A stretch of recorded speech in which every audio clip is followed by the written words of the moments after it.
Crypto में जितने भी लोग आते हैं, चाहे वो नए हैं, पुराने हैं या ऑलरेडी काम कर रहे हैं, तो आप एक चीज़ देखते होंगे कि सबसे ज़्यादा लोग होल्डिंग में फंसते हैं। उनको डिफरेंट यूट्यूबर या कोई टिकटॉकर या इन्फ्लुएंसर या नया ट्रेडर कुछ भी वो उसको ये बताता है कि ये फलां कॉइन है, ये आप होल्ड कर लो और आपको बड़ा पैसा मिलेगा। उसके बदले में वो जो मिसालें देते हैं वो कभी किसी बड़े कॉइन की, जैसे वो कहते हैं कि थीरियम नया आया था तो वो देखो जिसने बाय किया उसकी ज़िंदगी बदली है, थीरियम आया तो उसकी ज़िंदगी बदली और फलां फलां फलां, और उसकी बेस पे फिर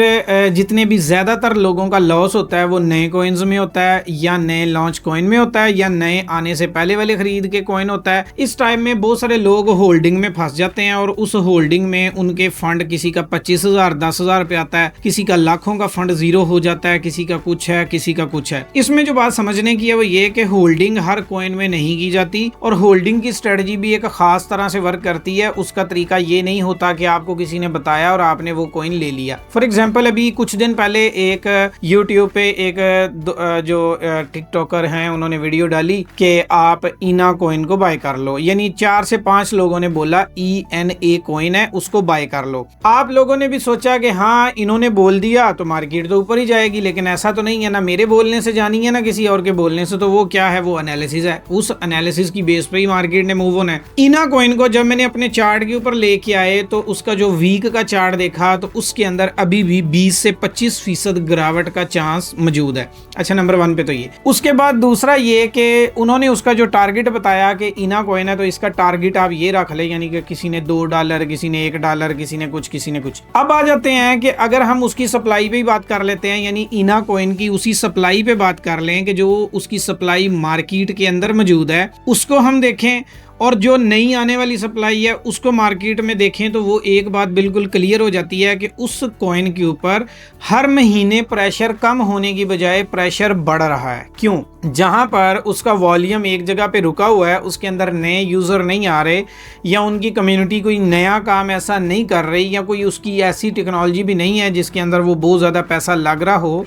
तो उसके बदले में जो उसकी सप्लाई है वो हर महीने मार्केट में आ रही है कंटिन्यूसली। अब इन हालात के अंदर लोग जब उस कॉइन को होल्ड करेंगे तो होल्ड करके वो 20% 25% नीचे जाएगा, फिर थोड़ा सा और नीचे जाएगा, फिर थोड़ा सा और नीचे जाएगा। तो इस तरह करते करते जो फंड है, अगर 5,000 है तो वो उसमें पहले लगेगा लोगों का, वो 5,000 फिर 2500 पे जाएगा, फिर एक लंबा होल्ड होगा, उस लंबे होल्ड के बाद वो गेन करेगा। नो डाउट के गेन करना है, डेफिनेटली गेन तो करेगा। जब वर्ल्ड सीजन आएगा तो सारे कॉइन ही गेन करते हैं तो वो भी करेगा, लेकिन जब तक वो गेन करेगा और तब तक उसकी सप्लाई का प्रेशर भी मौजूद होगा, उसके अंदर वॉल्यूम भी उस मिकदार का नहीं होगा। तो जो लोग अगर 6 महीने 7 महीने 8 महीने या 1 साल अपने 5,000 को होल्ड करके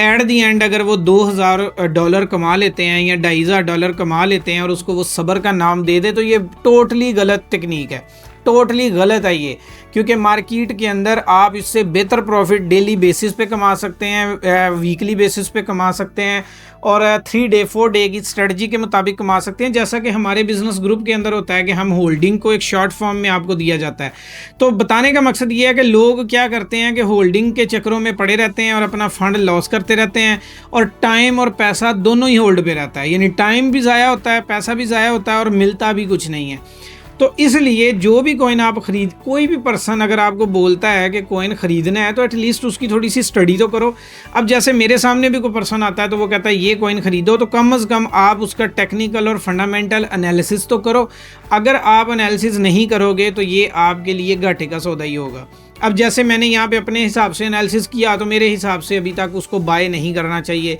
लेकिन लोगों के हिसाब से उसे बाय करना चाहिए। लोग बोलेंगे 2 एंट्रीज लेके बाय कर लें, एक इधर से कर लें, एक डाउन से कर लें। तो मेरा सवाल ये होगा कि अगर यहाँ से किया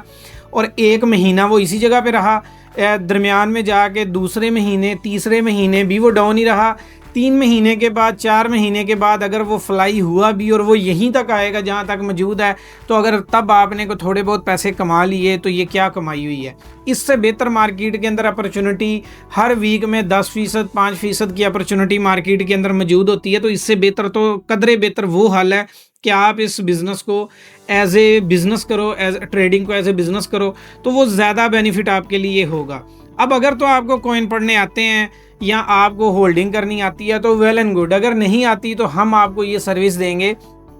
क्या आप ये चीज़ें हमारी एकेडमी में सीख सकते हैं और अपना बिज़नेस खुद ही स्टार्ट कर सकते हैं बगैर किसी के सहारे, बगैर किसी के सिग्नल दिए। तो बाकी